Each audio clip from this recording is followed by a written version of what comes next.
shall start a minute early, so don't tell anybody, although we're on TV, so I think everybody will know that.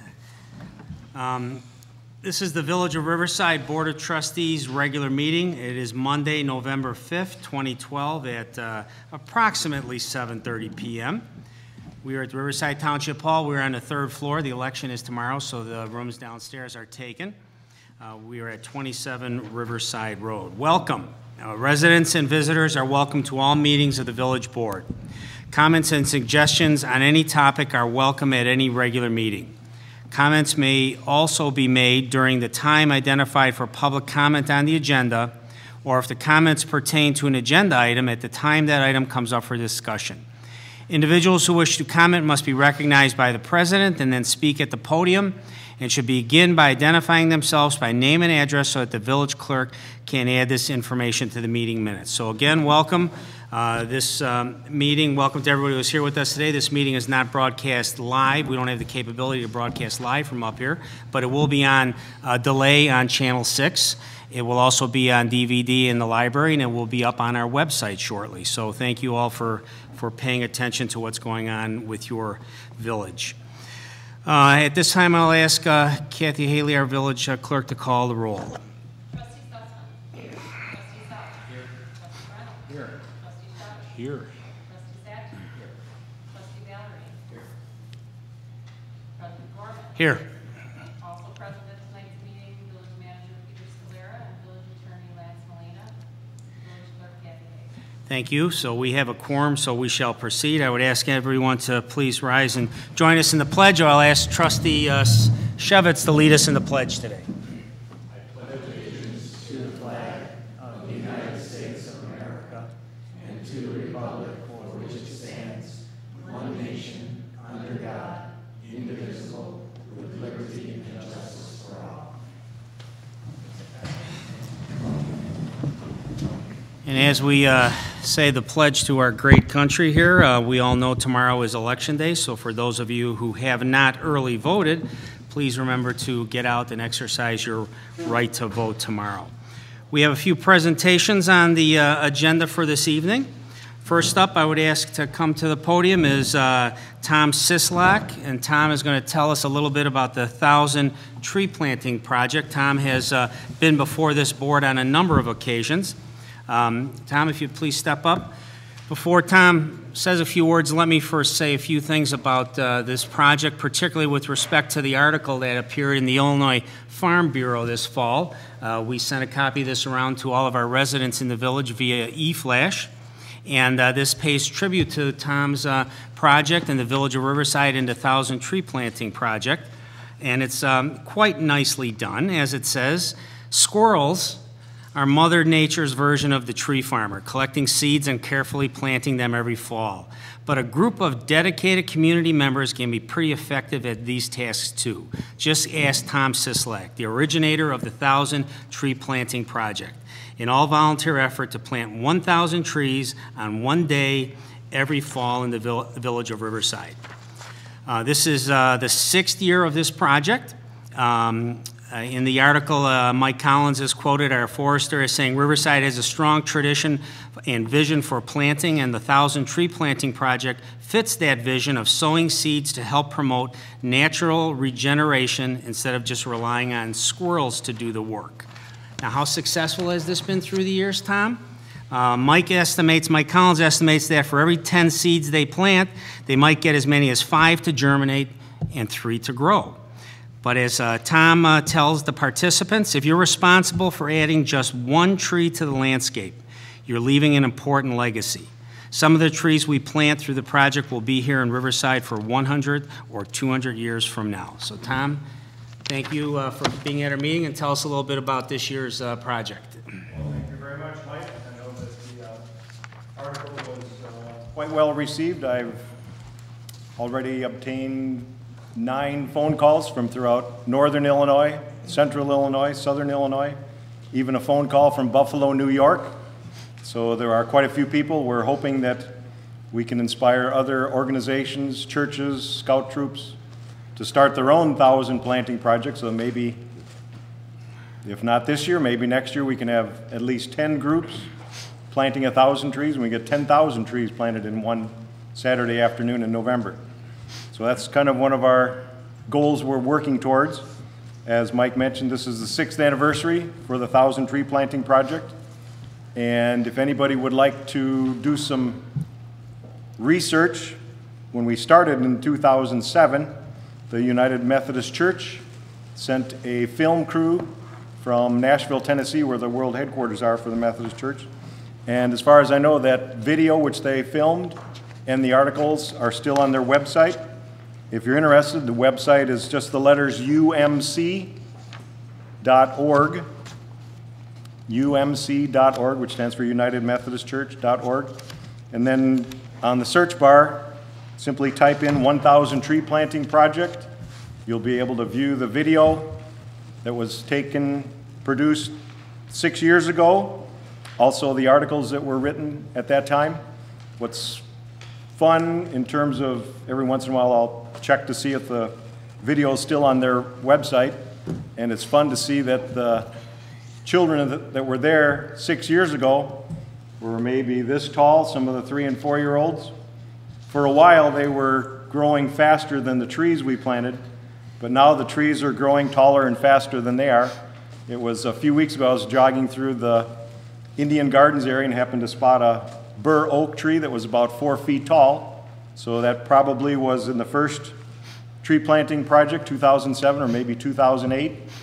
And I know that the trees are starting to be visible. Of course, now the leaves are gone, so it's a little harder to spot them.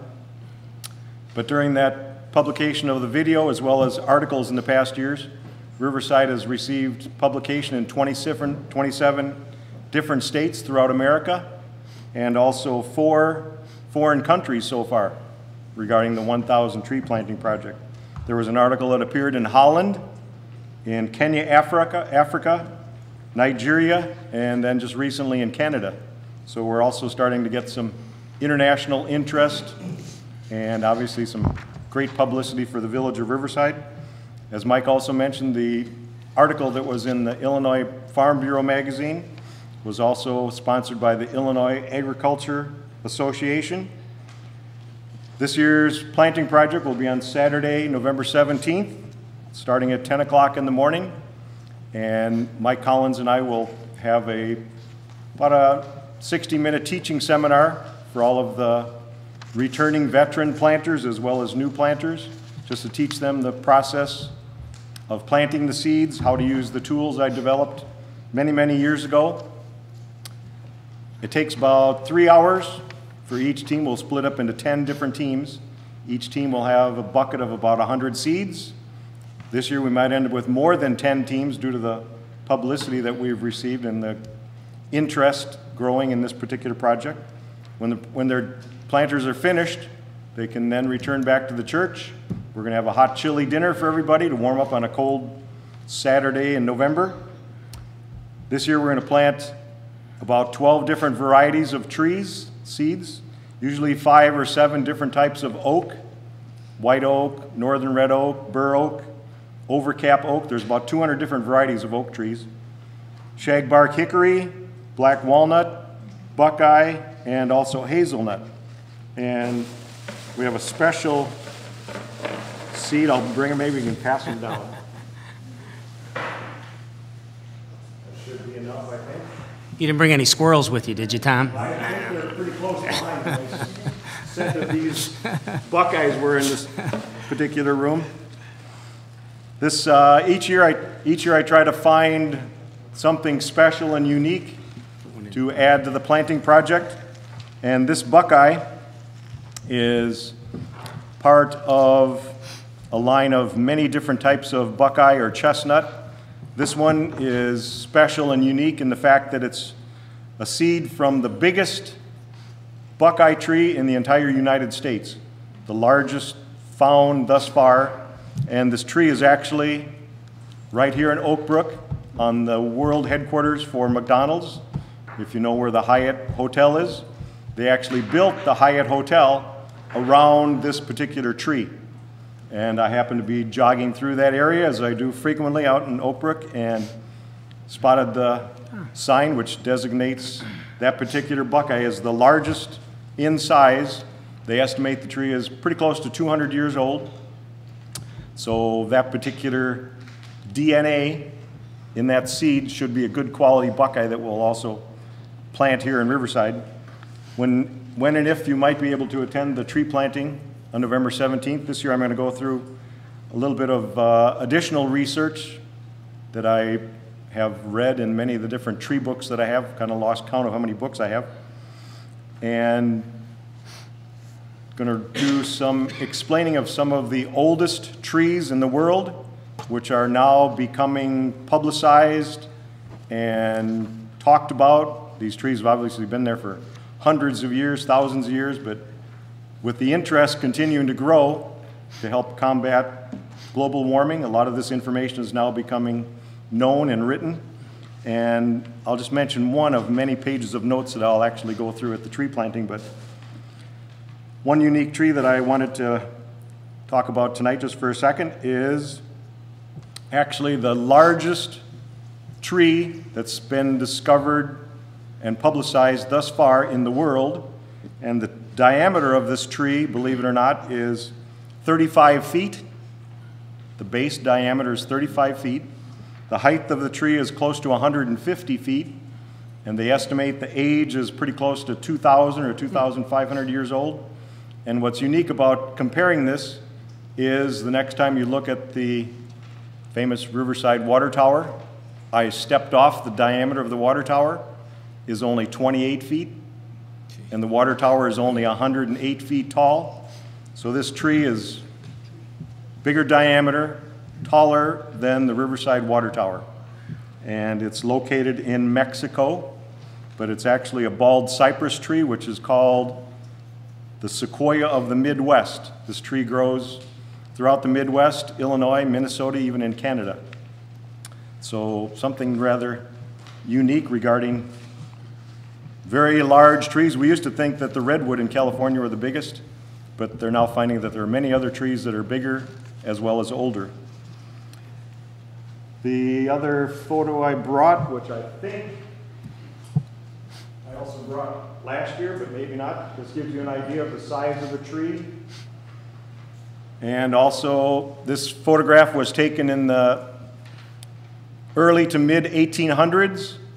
This is a picture of the virgin timbers that existed throughout northern Wisconsin, northern Minnesota, northern Michigan, Canada, which during that logging era were cut down every day by the hundreds. Sadly, the people in that era thought that these trees would grow very quickly. The tree in that picture is estimated at about 3,000 years old, so it's going to be a long time before trees grow to that size again. This tree planting project is actually a family project, very fun, very easy. It's a lot easier than you expect.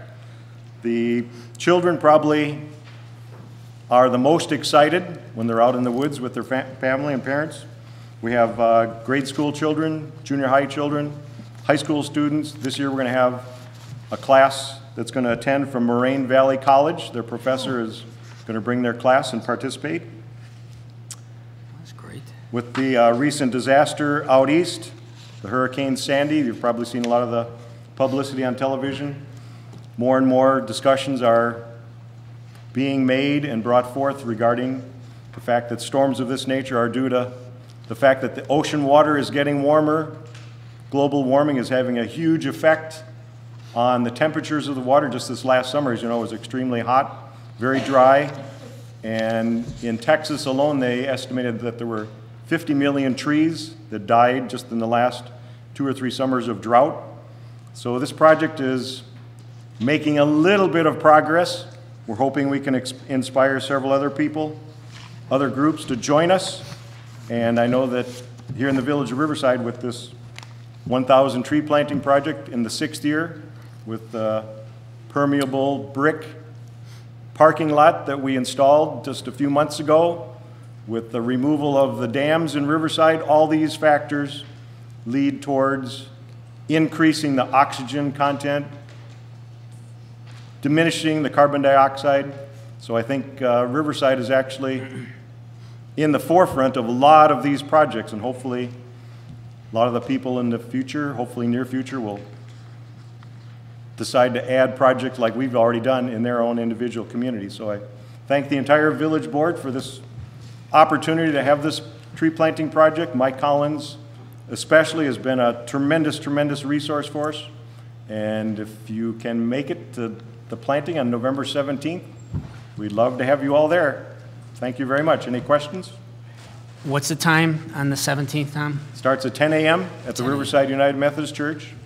Well, we'd encourage all of our residents to take advantage of it. I know a number of us up here have taken part through the years. It's fun for all ages, and it's exciting, Tom, that you have some outside folks participating in your planting this year. So that's good news too. Get the word out there. Helps promote the village and what we're all about too. So thank you very much, Tom. Thank you.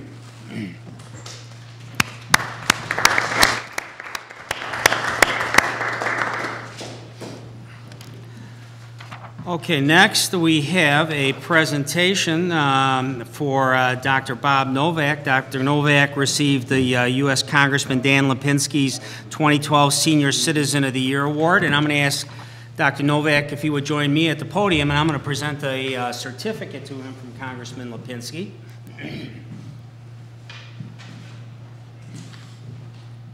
Dr. Novak?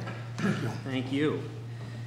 Before I do that, indulge me for a moment. I went through and filled out a nifty application, and Bob and Dr. Novak here was selected as the Senior Citizen of the Year Award representative from Riverside. And let me just give you a little bit of biography on Dr. Bob here. Robert J. Novak was born on October 16, 1930, and lived his entire life in the Riverside area.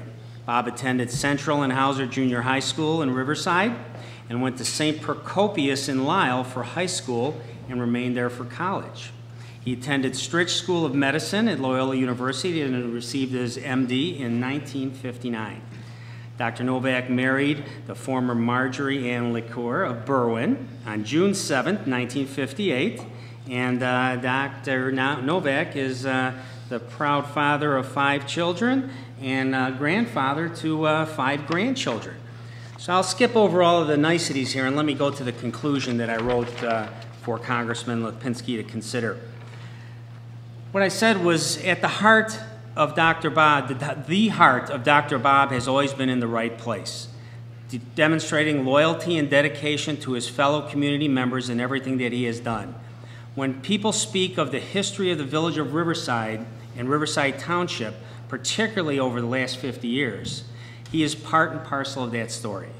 Lifelong Riverside resident, practicing physician since 1959, and Riverside's unofficial town doctor.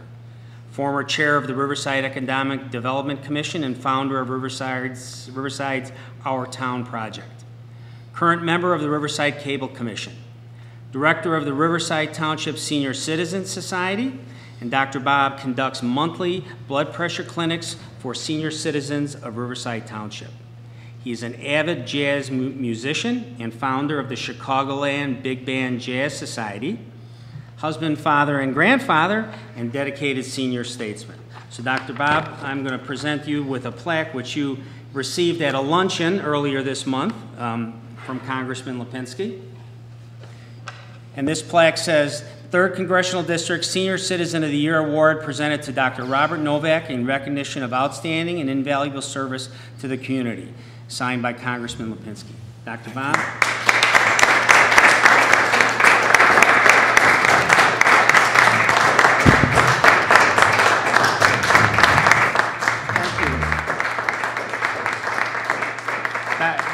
Dr. Bob, there are many of us that are ubiquitous with Riverside, but Dr. Bob surely stands head and shoulders with the best of us here. So it was my pleasure to nominate you for this, and I'm glad you were selected, and congratulations. So if you just give us a few words, Dr. Bob. I thank you very much, President Gorman, and thank you to Congressman Lipinski. I guess I've been around here so long, something had to happen, and done so many different things, good and bad. And I've gotten myself into trouble many, many times, both with the village and the township. But it's been always in my heart, having lived in an area like this with it was just, I went to school here. I graduated from Hauser in 1944, which then was not called Hauser because he was still alive. So it was called intermediate, 6th, 7th, and 8th, before you went on to RB or whatever you had. But it was a thrill. I had my first job here. My father had died in 1943, and I had my first job here in a drugstore called Jindrick's Drugstore, which was on the corner of, let's see, that's got to be Long Common and the street that goes out to RB. And we had 4 drugstores here at that time. That's how it was. And the job was on an old rusty girl's bike, delivering people's prescriptions to their house, because Riverside people wanted things brought to them. They didn't want to stand in line and wait for a prescription. So that was the first job I ever had. And it was really, really sort of interesting, because a couple of doors later, I had my last private office here in Riverside. This is on East Avenue in back of the tower. But these were great things and great days. And I have a million stories, and I won't waste your time with them, but some of them I can't get rid of because they're so pertinent to the time. And one is, I belonged to the Cub Scouts and Boy Scouts like everybody else did at that time, and I got a merit badge. And that merit badge, I think to that day, is the only one that was ever given in Riverside to the Scouts, because it was a poultry merit badge. And I got away with raising chickens and some ducks, which is not allowable in Riverside. But we got away with that. And they had to send out of town for it because they didn't have one locally. And I still have it at home on the Boy Scout thing with a chicken on there. And I believe to that day it's the only poultry merit badge that was given out. Anyway, I'd like to do a little publicity mechanism on our blood pressure clinic. Really not a clinic, it's a blood pressure testing service. Here and in North Riverside, once a month for the last 18 years, anybody from any town included who would like to have their blood pressure taken, we're happy to take it. And the reason being because there's millions of people in the United States right now who are going to die eventually from undiagnosed and asymptomatic high blood pressure that's going to give them a stroke or a heart attack with no symptoms before. And all we're asking people to do is to come in, it's free, have your blood pressure taken, and we'll give you advice. We don't treat, we send people. And I must tell you, in 18 years, I cannot think of a clinic that we've had here, this building, or in the North Riverside Commons, that we didn't send somebody back to their doctor or to a doctor because they had asymptomatic, in other words, no symptoms, high blood pressure that could kill them. And it's that easy. And all it is coming in and sitting down and having your blood pressure taken. And boy, is it tough getting the people to come in. So think sometime, if you had nothing to do, come in and have our blood pressure people take your blood pressure. We use our paramedics and the nurses, and we're here once a month for the last 18 years, and we'll keep doing that. I guess most of the other things I say would be too wordy. I have to say that I couldn't have been involved in half of the things that have been over the years without a wonderful wife, Marjorie, who has been my support, and mother of our 5 children, who all went to school and have been here too. So I thank you very much for this award, and we'll just keep on doing it, that's all. Thank you.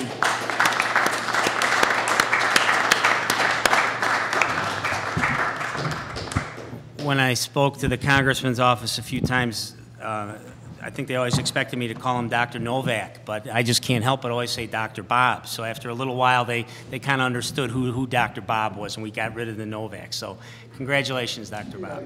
Thank you. Next up is presentation by Police Chief Tom Weitzel, third quarter crime activity report.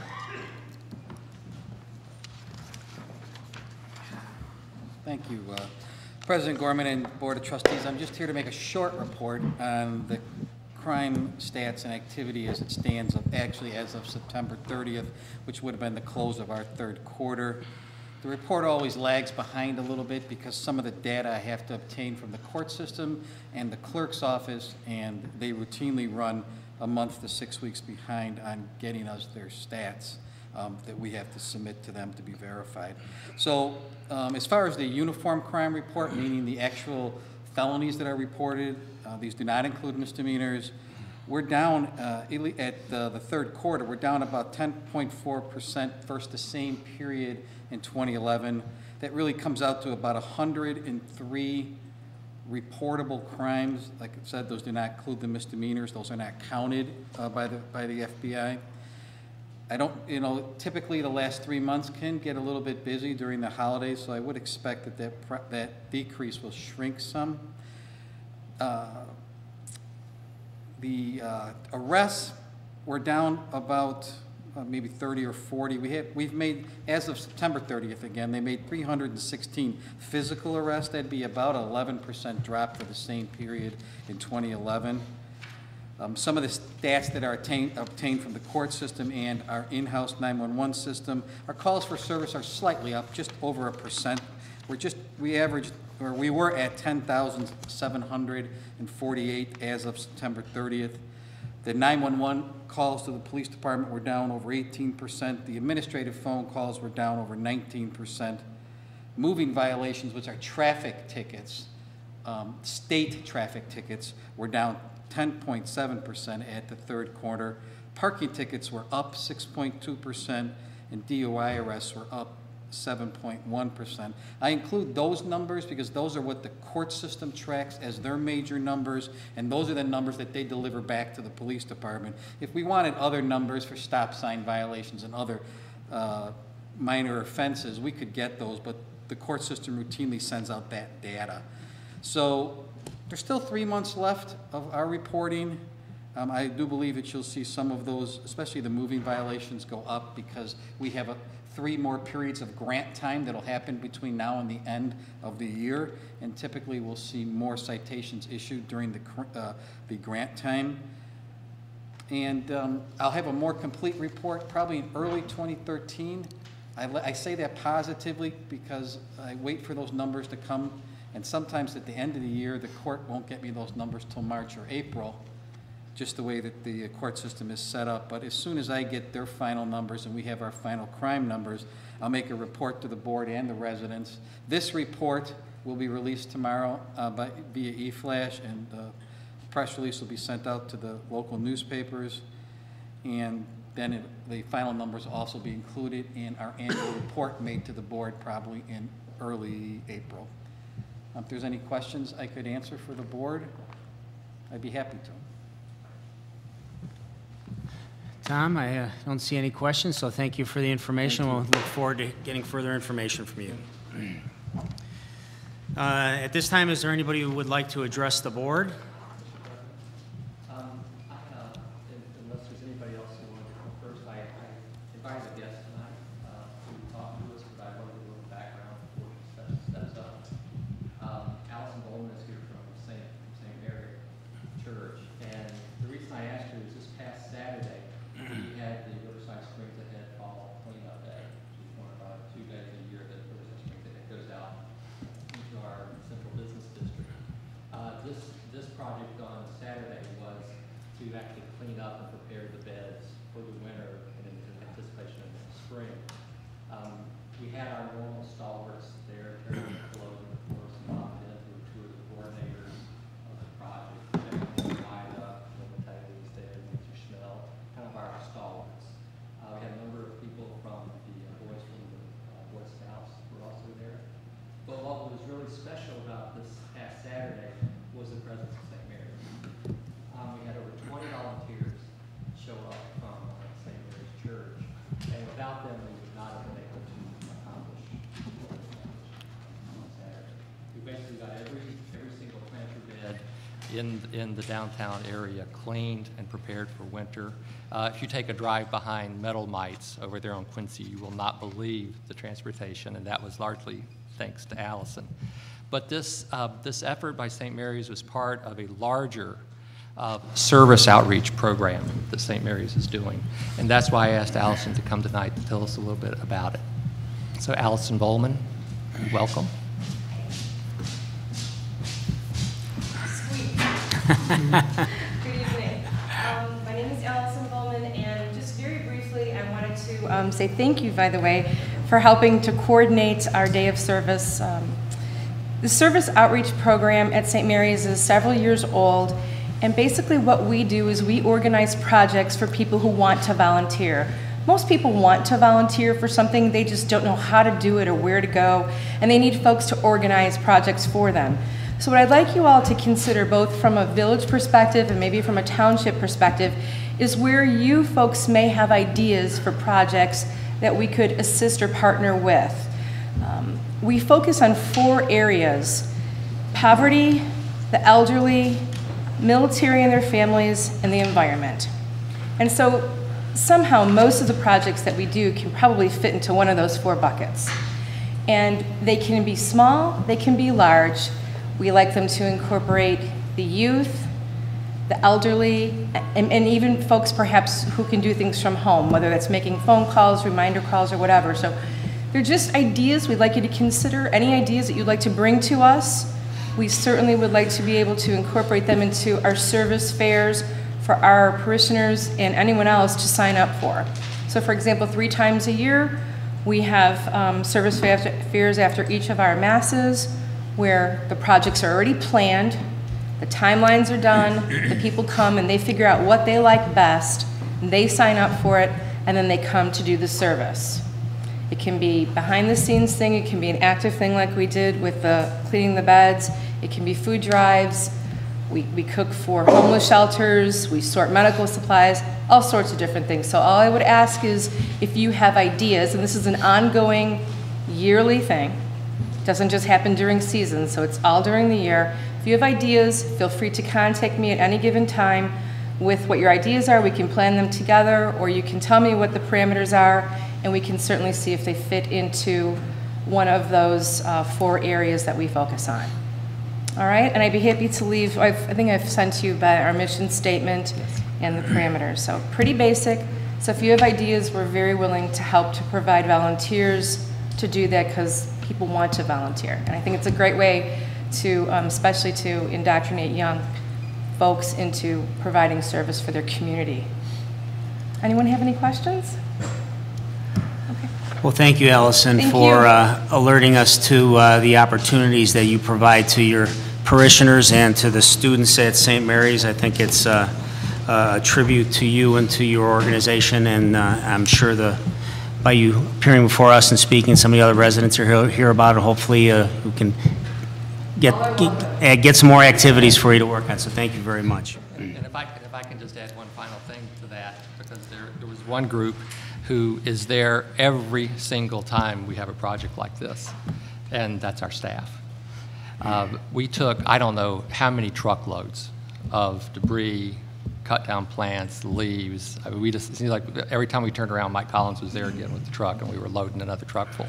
And usually Jesus Moran is there helping us. That he was not available this time, so Tony Tabb was out there, and as usual, our forester and Tony Tabb, they were great representatives for the village and interacting with all the volunteers. So Peter, please pass that along to them as well. And that's all, Mr. President. Thank you. Moving on, reports of village officers, village president's report. Since our last board meeting on October 18th, 19th, and 20th, I attended the Illinois Municipal League 99th Municipal Conference held downtown. It was an opportunity to spend 3 days with mayors and other municipal officials from throughout the state of Illinois and attend various educational forums during the 3 days. On October 26th, we were privileged to have Governor Quinn spend about an hour in the village dedicating, or I shouldn't say dedicating, but announcing the completion of the Hoffman Dam Swan Pond Restoration Project. Now, there's still some tail-end work that'll be done in the next couple of years on that project, but he was here to announce that project is open for all of us to enjoy, open for the residents of the state of Illinois, and he also took the opportunity to announce an initiative for dam removals throughout the state of Illinois. On October 29th, I attended the West Central Municipal Conference Legislative Committee meeting, where we are considering various pieces of legislation suggested by member communities for the spring legislative session. Also reviewed possible matters which may come up in the veto session before the General Assembly. On October 29th, I spent a little time with Shannon Lang, our Girl Scout from the Village of Riverside here, along with Village Manager, and Ed Bailey, Public Works Director, and Mike Collins, our forester. Shannon's 100 tree planting project, her Girl Scout project, was implemented on both Monday the 29th and the 30th, Tuesday. About 90 or so trees were planted throughout the village. There are about another 20 trees still to be planted. Those trees will be available for us in the spring. Shannon continues to receive contributions to her project, and it'll probably result in about another 20 or 30 trees planted in the spring also. So coming on the heels of Tom Sislak's talking to us about his efforts, we have this Girl Scout project which has directly benefited all of us here in the Village of Riverside. So a great project. November 2nd, along with a group of suburban mayors, I attended the WBBM Comcast Newsmakers Forum on the politics of economics, and it was a presentation by Howard Dean and Rick Santorum. Obviously very interesting to hear two men who are close to presidential politics, and again an opportunity to spend some time with mayors from communities in the west suburbs. And lastly, I just want to mention here the Village Board issued a proclamation for an employee who is retiring from the Riverside Public Library, and that's Irene Young. Take a moment, I would like to read this proclamation. It's a proclamation honoring Riverside Public Library employee Irene Young. Whereas Irene Young has provided dedicated service to the Riverside Public Library and the people of Riverside since October 25, 1982.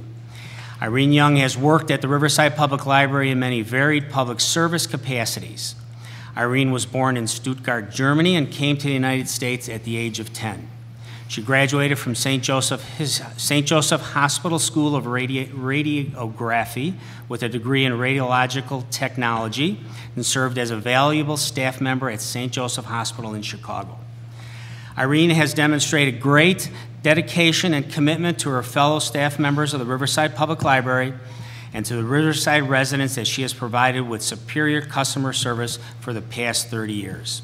Now, therefore, be it resolved that we, as the members of the Riverside Village Board of Trustees, do hereby express to Irene Young our sincere and deep appreciation for her outstanding service and extraordinary efforts on behalf of this board and the residents and of the Village of Riverside. And Irene, there is a reception at the library this coming Friday, which is the 9th, from, I believe, 6:30 to 8 p.m. to wish her well in her future endeavors. And that is the end of my report, and I will turn to Village Manager Scalera. I only have 3 items to report.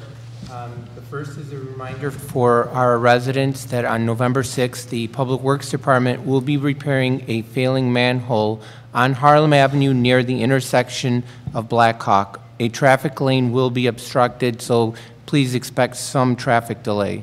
Additionally, Lawton Road will be closed to through traffic from South Herbert to South Delaplane on Wednesday, November 7th, from approximately 8 a.m. to 4 p.m. to facilitate installation of a permanent concrete patch over a previous sewer repair. The second item has to deal with an update on the Burlington parking lot lights. I just wanted to inform the board and the community that we are still waiting for the company who is basically assembling the lights for us.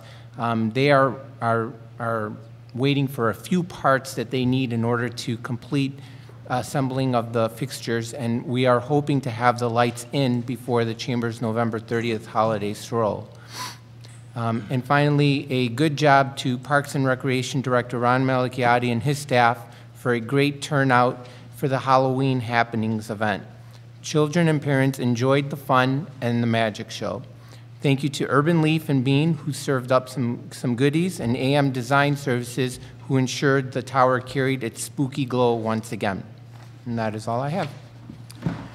And the tower certainly did look spooky and glowy. It was extremely nice. A lot of compliments from residents. Village Attorney Lance Molina. Thank you, Lance. Moving on, the approval of the consent agenda.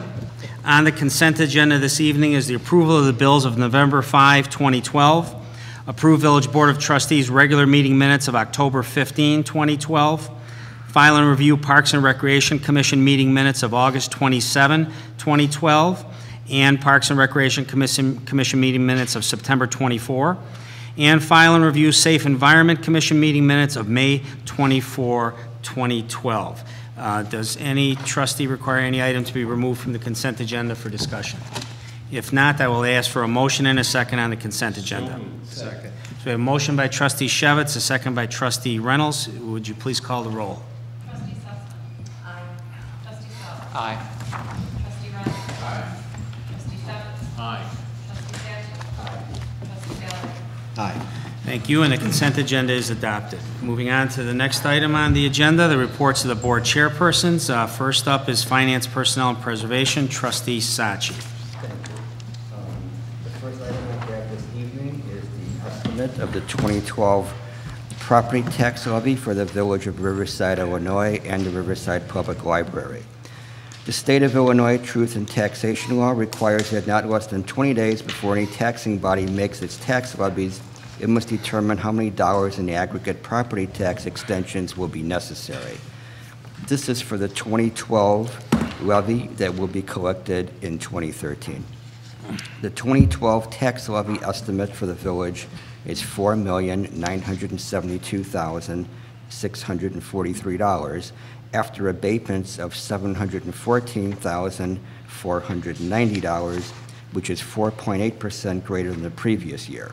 This amount, as always, will be adjusted downward by the Cook County Tax Extension Office to an approximate increase of 3%, which is the 2011 Consumer Price Index increase plus new growth. We may wish to direct the reductions to specific levy line items as we have in prior years, and this issue will be discussed at a future board meeting. We are levying more than we will actually receive to ensure receipt of all possible revenues at the suggestion of the Cook County Clerk's Office of Levies, Budgets, and Tax Rates. This is a standard practice in municipalities because EAV growth is difficult to predict with any level of precision. The Riverside Public Library 2012 tax levy estimate is in the amount of $996,700, which is 3% greater than the prior year. The Library Board is scheduled to approve their tax levy request at their November 13th, 2012 meeting. The total tax levy of the village and the library will increase by 3.8%. We do not require any action on this evening, and the hearing and first reading of the ordinance is scheduled for our next meeting, which is November 19th of 2012, with final adoption scheduled for the meeting after that, which is December 3rd of 2012. The next item I have is the announcement of the public hearing and the first reading of the 2012 tax levy ordinance on November 19th, 2012. The State of Illinois Truth in Taxation Law requires that not less than 20 days before any taxing body makes its tax levies, it must determine how many dollars in aggregate property tax extensions will be necessary. This is for the 2012 levy that will be collected in 2013. Historically, the village has not had a tax levy hearing, only a first reading. As an ongoing effort to be transparent and as a best practice, there will be a tax levy hearing and first reading of the tax levy ordinance on November 19th of 2012. Final adoption of the tax levy ordinance will take place on December 3rd, 2012. The tax levy will then be filed with Cook County well in advance of the December 24th, 2012 deadline. And once again, no action on our part is required this evening, and hearing and first reading of the ordinance is scheduled for our next board meeting, which is November 19th, 2012, with final adoption scheduled for the following meeting on December 3rd of 2012.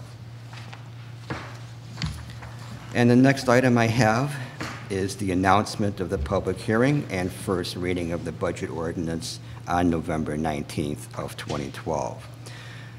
The budget cycle began in July for village staff and in August for the village board. On August 20th, 2012, staff presented to the village board a 5-year financial forecast and a 10-year capital improvement plan.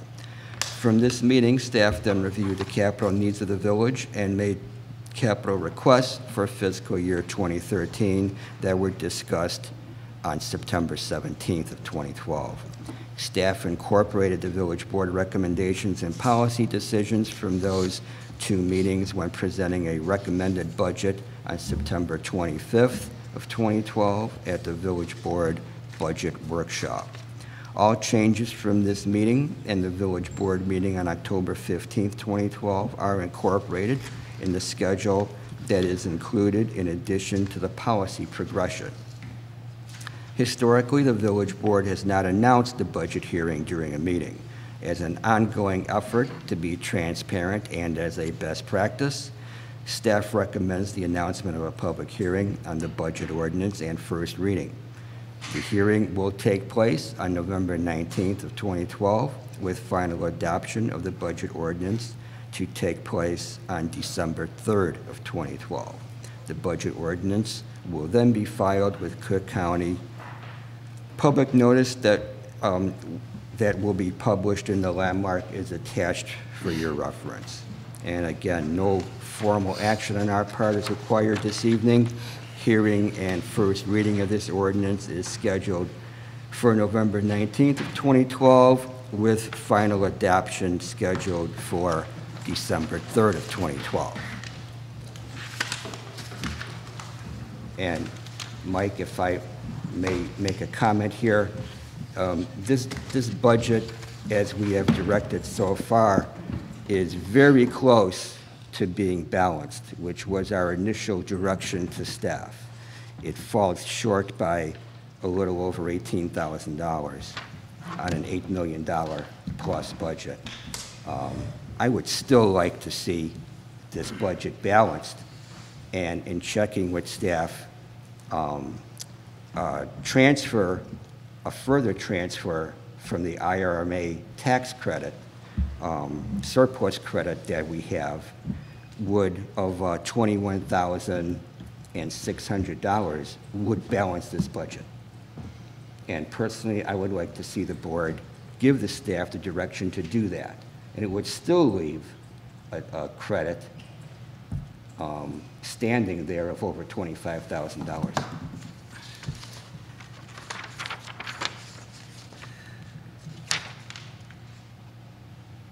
I see, looking at this policy progression here, Yes. that ends up with the $18,185 deficit. We took some of the IRMA surplus already into account. Yes. And this would be taking more from it, but still leaving over $25,000 in there. How much would we be taking, Lonnie? We'd be taking an additional about $21,600 because you have to take a little more out of it because of the fact that contributions are made from more than just the general fund. They're also made from the water fund and another fund. So you have to take an excess of it to make those funds whole. So you're not, in effect, transferring money from, like, say, the water fund to the general fund. And what does that leave the accumulated surplus? What would that leave the balance of the accumulated surplus, the IRMA surplus? 25,000. I mean, if you take 21,000, if you take the exact amount, 21,581.49, it would leave $25,753.15 in it. If you just round it up and take 21,600, which would create a budget with an $18.51 surplus, then you'd have that much less, which would be $25,734.64. So, I mean, I would just say, just round it up to 21,600 and balance the budget that way. I mean, in other years, we've used the full amount to balance the budget and left nothing in it. And all you're doing here is reducing the surplus and still leaving over $25,000 in it. So, I mean, I guess the proper action is to poll the board and see if they agree to do it. Anybody have any comments on what is being proposed? Lonnie, can I ask, what is the typical amount that we leave in that fund over the last few years? Well, in 2009, we left $46,640 in it. In 2010, we left nothing in it. In 2011, we left nothing in it again. In 2012, there was $47,342. So this is kind of in the middle. We're still leaving kind of in the middle between the years we left nothing and the years we left 46 or 47,000 in it. So your proposal is to take the 21,600 out, create a balanced budget with an $18 surplus, and still leave 25,000 in the IRMA reserve, and just balance it. Let Trustee Sussman. All right. I have a couple of questions. We all know, or most of us know, that this is a budget estimate, and that when we, at the end of the year, it's highly unlikely that these are going to be the numbers that we see. It just doesn't happen. It's nothing but an estimate. So I do have a couple of questions. We had agreed to a budget, and we had directed staff to run those numbers. And it's very time-consuming well, I don't know, Jessica, how long does it take to rerun the numbers over the 18,000, which is less than 1% of the budget? If we're looking at just for that one adjustment and that one division of the general fund, it won't take very long. Okay. We're talking about a day or two to update the budget. A day or two to update it? To update the budget document, yes. Update the budget document that we had already agreed to. It'll take a day or two of your time or your staff's time. My time. I'm solely responsible for the budget. However, if there were additional changes, obviously it would be an extended period of time because there's multiple schedules. But this particular adjustment is minimal impact when we're talking about schedule. But it's still a couple of days. Yes. And it's not just the general fund, though, right? To Lonnie's point, because it's a prorated, IRMA is prorated across all the funds. Are you talking a couple of days for updating all those funds? Well, I would recommend updating all the other funds because those are either special revenue funds or enterprise funds. And with regard to those, utilizing additional excess surplus is just going to reflect a lower expense. With regard to the general fund, it's a little bit different an animal, so to speak. Okay, so I guess my question then is, the purpose of this so we've already run those numbers, and it'll take extra time, a couple of days of our director's time to rerun them for less than 1%. The purpose of this board is to set policy that affects jobs and behavior of staff. Where the budget is off by less than 1%, we're not changing any direction to staff. We know that by the end of the year, these aren't going to be the numbers. So why are we asking Jessica to spend 2 days of her time doing this? I guess I don't, and it's not required by state statute.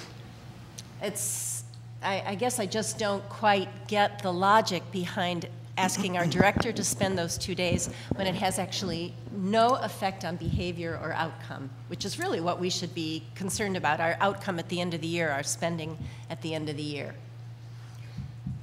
Did you have anything further, or Joe wanted to speak also? Okay, I guess I'm asking Lonnie why you're bringing it up. Because I think that we're close to we're like you said, less than 1% away from getting back to the original direction we gave to staff, and I personally would like to see us do it. But why? How does it affect any outcome? Well, why not? What do you have against the balanced budget? Because it's taking 2 days of her time, and it's pretty meaningless in terms of outcome. And I actually have respect. Respect for the way she spends her time over less than 1%, Lonnie. Your point's okay. well He didn't answer my understood. question, Mike. That's why. Joe? And I understand what you're saying, Gene, and $18,000 is actually a quarter of 1%. And I think as a board, we should direct the staff and say, a balanced budget should be within 1%, because that makes sense. I mean, let's just look at our residents. I mean, the average family in Riverside household income is, say it's $85,000. And if they did an itemized budget, 1/4 of 1% would mean that at the end of the year, they would be within $500. They would be able to figure their expenses and their revenues within $500. I don't think a household can do it. I don't think we should hold a village to do it, and I don't think it's realistic to do it. And I do agree with Gene that I think it's basically a wasted 2 days worth of time for $18,000. It's busy and work. it's money that's going to sit in Irma, and we'll be using it next year. It's just not like busy work. It just doesn't make any policy sense, which is what we're supposed to be doing. It has no effect on outcome. So I agree with the balanced budget. I really do. But I think as a board, we should set policy that a balanced budget should be within 1%, 2%, or something realistic. But a zero is unrealistic. It's never happened. We're always off by 300,000. And I went back 12, 15 years. And over those 12 years, revenues have always outpaced expenditures on an average of $300,000 a year over the last 12 years. So that's 300,000. I mean, our staff does a wonderful job being very conservative on their revenues and equally aggressive on their expenditures, which is what they should do. We don't want surprises. But to ask them to do 2 days worth of work for 18,000, I don't see the use. I think she could do her job. I think she could do other things. You have other things you could do for 2 days? Anything else? Ben? So, let me ask you again. I mean, other than the fact that you just like being able to say it's a balanced budget, is it worth 2 days of her time? Yes. Why, Lonnie? Why not? Because it's 2 days of her work and it proves nothing and it affects no behavior. Okay, I think. Lonnie, why are you everybody's asking her to do made it? their point. I think everybody's. Mike, I think everybody's made their point with respect actually, to the only time. 4 people have spoken. There are another 2 trustees or 2 trustees who have 5 people, I guess. And everybody is 2 people. free to speak.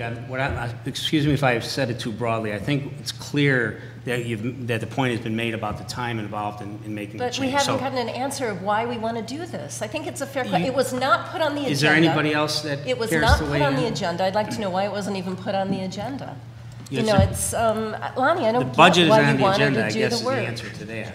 Pardon? The budget is here, so I guess that's the Well, answer to that. Lonnie, can you just tell us why you want her to spend 2 days of her time on 1/4% of the general Because fund? I'll just tell you what I already said. We're so close to it, I don't see why we can't just do it when we have the means to do so. But what's we the should outcome? always have a starting point as close as possible, except in extraordinary circumstances. Lonnie, it's my belief that we should have a balanced budget.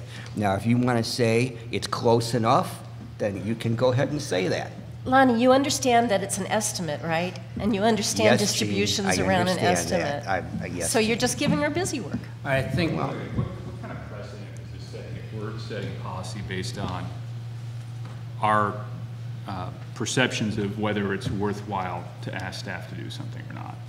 I mean, don't you agree that that's kind of a strange precedent to set for board action? No, I think I think we set policy for staff. We set projects for staff to work on. That's what we're supposed to be doing as a board. And the policy that we gave at the start of the budget process was a balanced budget. And we're close to that, and I don't think it's out of bounds. I guess we can disagree on this, but I don't think it's out of bounds to ask staff to deliver a balanced budget. And we can argue about 1/4% or 1% or whatever it is. But again, I'm concerned that all of a sudden there's this new precedent of well, we should look at how much staff time it's going to take to do something before we ask staff to do something. Mark, we always do that. I mean, We it's a always fair- say it's- whether. I mean, it's a fair point for Trustee Mike, Sussman. just, yeah, I mean, we always say, is this something that we're interested in doing? Is this something that is worth staff's time? Is the outcome worth the input?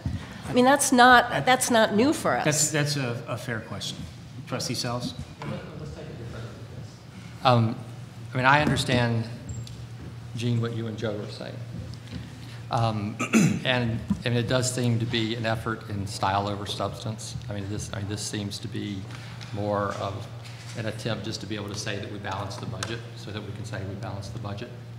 Having said that, we have traditionally used IRMA funds to close shortfalls. I mean, both this board and the prior board have used IRMA funds to close shortfalls. So, I mean, the money is there. There's no, my understanding of how we've done it in the past, I mean, using the money from the IRMA fund has no negative effect. Is that right? Right. So, I mean, whether the money is in the IRMA fund or we use it for this kind of a show, whatever the motivation might be, it seems to me it's a legitimate use of the IRMA funds to close the shortfall. Well, But I agree with what you're saying, but then again, you can't use it then next year when we have shortfalls. It's just like our CIP. You know, we had all this money in CIP, and over the last several years, we've spent it down to where there's nothing left, and we're just trickling money back into it. So, you know, if you keep pulling money out of the pot and not refilling the pot, you know, now we have how much in our CIP? Almost nothing. I think we're actually negative if we go through if we buy the breathing apparatuses as we said, we've spent all the CIP money that's been saved for years and years, over, you know, a decade, is now gone with no more money in it. And this is the same issue. If we use this IRMA money this year, when again we're balanced, $18,000 is balanced with all practical purposes. It's balanced. I mean, I think that's the real decision here. Is what is balanced? Is balance zero, or is balance within 1% of the total budget? What is really balanced? Based on history, I think we can live with 1%. But didn't we already use some of the IRMA money We always in did. this discussion? So, and I think the reason we didn't use more is because the final figures weren't in yet, and we didn't know how much was there. So if we had known this money was sitting there at the time we had the original discussion, we probably would have used it. So do you support asking Jessica to do it? Yes. So, Trustee Reynolds, Trustee Sachi has made a proposal suggestion to achieve a balanced budget by using approximately $21,000 of the IRMA surplus. Are you in favor or opposed to that? I'm in favor of using the money. I think we're this close to the goal line. We should get over it and have a balanced budget. That was our original goal. Trustee Shevitz? Yes, I'm in favor of this. Trustee Sachi, it's your proposal. Of course. Trustee Ballerine? No. And Trustee Sussman? No, I think it's meaningless work for Jessica. So we have 4 to 2. 4 to 2. So the direction of staff is to use the additional IRMA surplus to balance the budget. Trustee Sachi, do you have anything further? I do not. Next up is Public Works, Transportation, and Utilities. Trustee Sells. Thank you, Mr. President. But before we leave Lonnie's area, I just want to draw attention to one small thing. It seems kind of like a housekeeping thing, but I think it's significant. You know, Lonnie had pointed out this phrase here. He said that historically the board has not announced the budget hearing. We have not announced the levy in advance. This is a new practice that we're adopting this time. And the effort is to give our residents even more advance notice of what we're doing with regard to the levy and what we're doing with regard to the budget.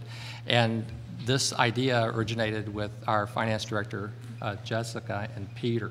So I just want to acknowledge their work and what I think is a really good way of doing things. So, It is really just an extra form of notification that we have these next two meetings are going to be for the ordinance.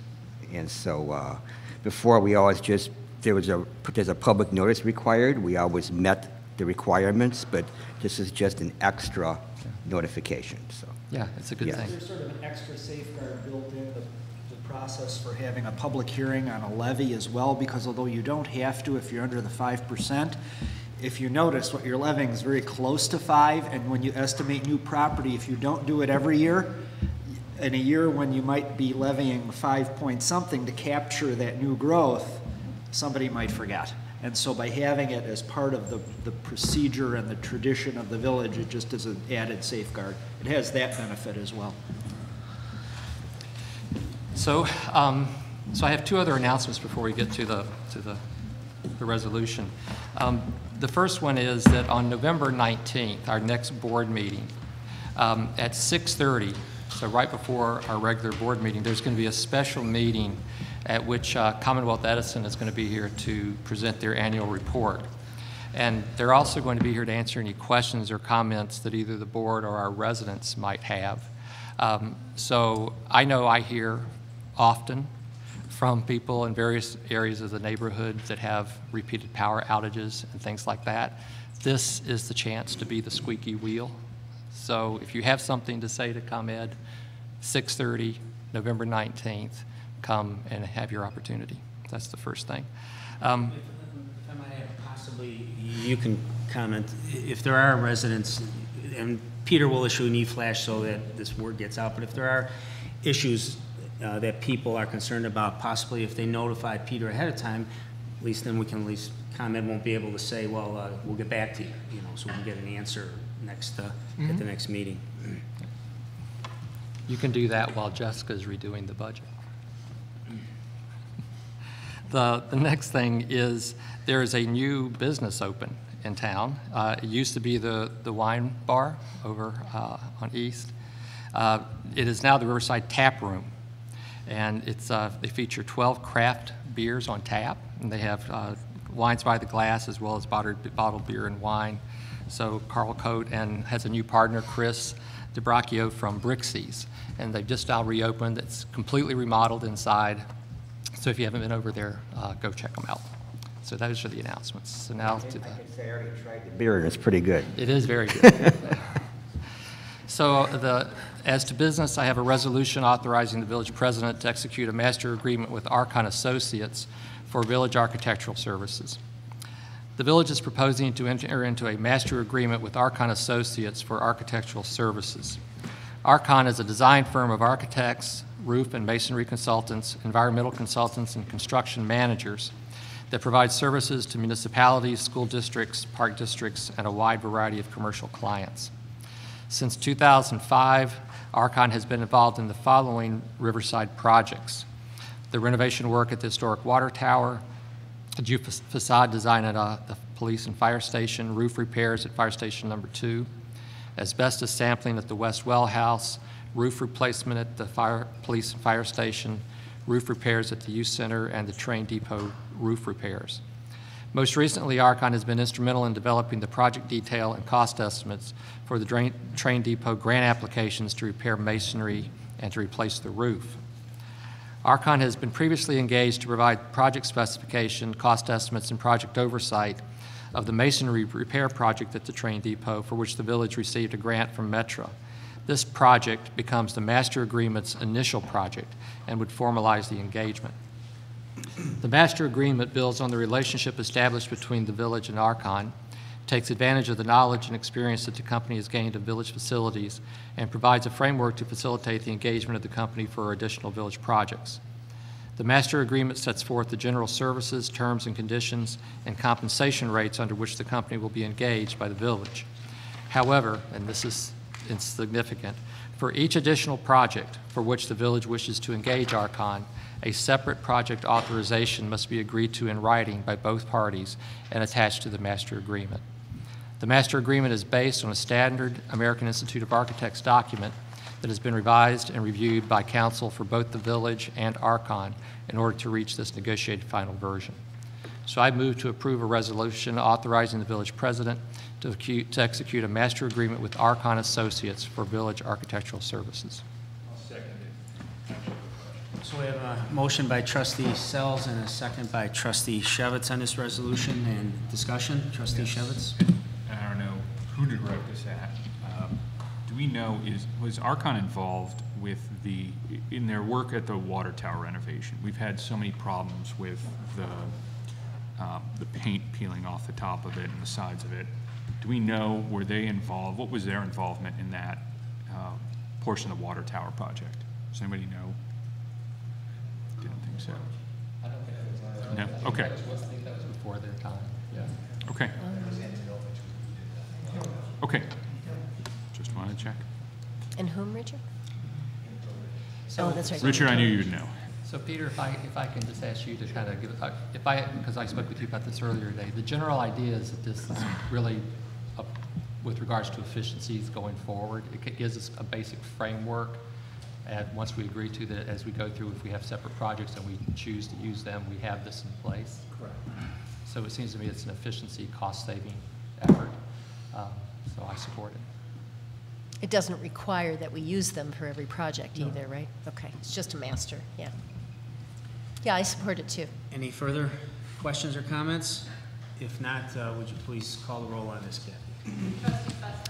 Aye. Trustee Sell. Aye. Trustee Reynolds. Aye. Trustee Shevitz. Aye. Trustee Satchie. Aye. Trustee Valerie. Aye. Thank you, and that resolution is adopted. Trustee Sells, anything further? Nothing further. Next up, Public Safety, Health, and Landscape, Trustee Reynolds. Thank you, Mr. President. You have before you a motion authorizing the village manager to execute an intergovernmental agreement with the Cook County Department of Public Health for the provision of environmental health inspection services. In 2003, the village first entered into an agreement with Cook County for the provision of our health inspection services to food service establishments and retail food stores. The board most recently reviewed the contract and renewed the service in November 2010. There has not been an increase in the fees charged by Cook County for this service. This item authorizes the execution of a continued agreement with the Cook County Department of Public Health for inspection services at a rate of $60 per inspection. These expenses are passed through to the business via the business license ordinance structure. So I move to authorize the village manager to execute the intergovernmental agreement with the Cook County Department of Public Health. Second. So a motion by Trustee Reynolds and a second by Trustee Shevitz. Is there any discussion on this item? If not, would you please call the roll? Trustee Sessom. Aye. Trustee Sells. Aye. Trustee Reynolds. Aye. Trustee Shevitz. Aye. Trustee Satchie. Aye. Trustee Valerie. Aye. And this motion is approved. Thank you. Next. Next is the second reading of an ordinance amending the village code of the Village of Riverside, Illinois, relative to ambulance service fees. The current ambulance billing fee schedule does not reflect current market value for delivery of emergency medical services. The fire department recently gathered and reviewed ambulance billing fee service schedule data from neighboring municipalities. As a result of this research, staff recommends that the current ambulance billing fee schedule be adjusted to reflect current market value for the delivery of paramedic level services to the community. The proposed changes to the ambulance billing fee schedule are considered to be a better reflection of the current market. At the village board meeting on October 1st, 2012, the Board of Trustees discussed the proposed ambulance billing fee schedule. And during this discussion, the board decided to keep resident ambulance billing fee increases to a minimum.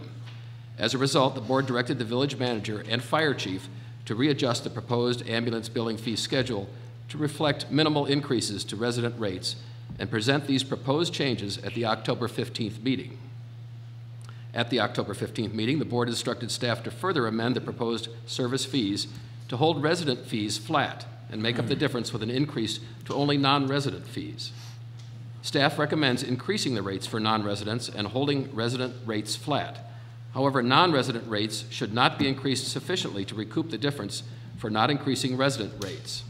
When mutual aid is provided to Riverside and to our residents, residents are charged a non-resident fee by the community rendering the aid. If the village were to substantially increase rates for non-residents, residents may then expect that communities providing mutual aid to Riverside would do the same.